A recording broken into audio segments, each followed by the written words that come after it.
that pick for Carolina at 8 is fascinating because does that suggest that the Panthers are actually so confident in this revival from Bryce Young that they don't need to go and do what the Patriots were doing, which is we have to put things around this quarterback immediately. Like we have to force a pick because the only thing that matters is ensuring that the situation around our quarterback is good. Like are the Panthers now having written him off, like literally benched him, effectively casting him aside and saying this guy's career is probably over as a starter in week 3.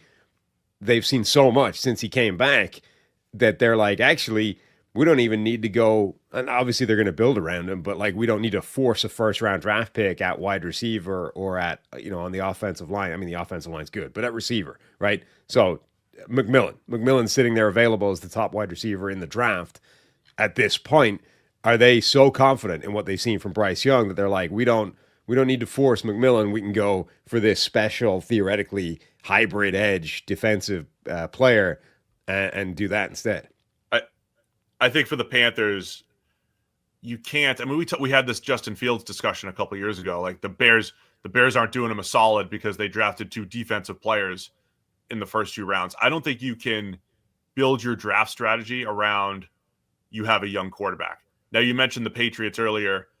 You might have to because they had literally the worst offensive line and literally the worst group of receivers. Panthers had a reasonable offensive line, and you still have an Adam Thielen. I almost said wasted. You spent a first-round pick on Xavier Legette last year. Still has some potential. Jalen Coker showed a lot as an undrafted free agent. And by the way, we are like leading all of the Bryce Young propaganda here. How about Bryce Young had that success with that current group, right? Did he kind of elevate that group? Now, he didn't elevate them statistically, right? We harped on, hey, David Moore, you're dropping passes. Legette, you're dropping a game winner against the eventual Super Bowl champion Eagles. He didn't elevate them statistically, but he put up those good games with that group. I don't think the Panthers are desperate on the offensive side.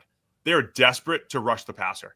Their pass rush outside of a couple games when they like against the Chiefs randomly, they got after the quarterback like twice last year. The Panthers need pass rushers, and I think that's going to be a bigger need than fixing everything around Bryce Young.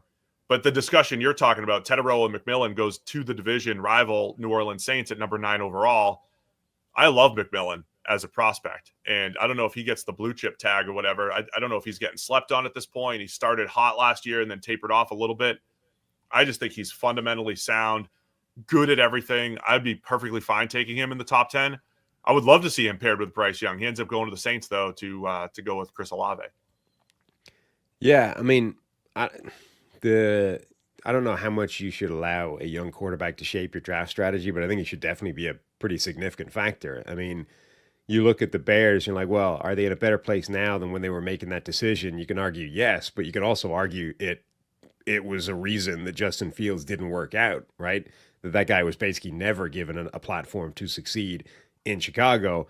Now, maybe it wouldn't have mattered. Like maybe Fields just isn't that guy, right? And the longer into his career we go, the more that would look to be the outcome. But I think it's definitely fair to say that like Chicago never gave that guy a chance, really. Like obviously they gave him the starting chance, they gave him some time, but they never gave him the tools needed to succeed within that system.